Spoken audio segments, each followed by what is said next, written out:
Bonsoir Éric Woerth, vous êtes ministre du Travail. Nous sommes avec Bonsoir. Vous en direct du Sénat. Un petit mot d'abord sur ces assouplissements qui ont été annoncés depuis l'Élysée tout à l'heure. Est-ce que vous avez lâché tout ce que vous aviez sous le pied? Est-ce que toute votre marge de manœuvre, vous l'avez lâché ce matin avec ces assouplissements? Est-ce que vous n'irez pas plus loin?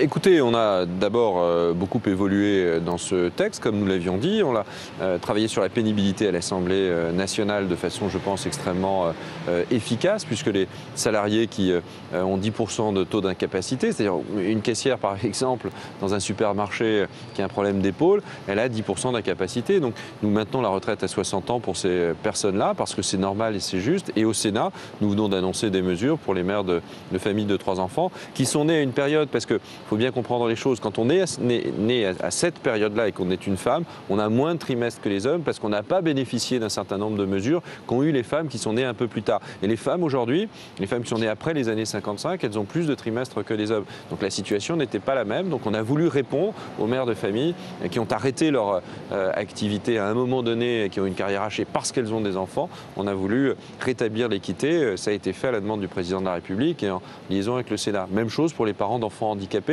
parce que c'est aussi important de s'occuper de son enfant handicapé, de ne pas en souffrir au moment de la retraite. C'est autant de mesures de justice qui s'ajoutent aux autres, aux carrières longues, à toutes les mesures qui sont à l'intérieur de ce texte et qui en font un texte à la fois équilibré sur le plan humain et équilibré aussi sur le plan financier. S'il n'est pas équilibré sur le plan financier, ça veut dire qu'on ne paye pas les retraites des Français. C'est ça que ça veut dire. Ça, c'est la première des injustices.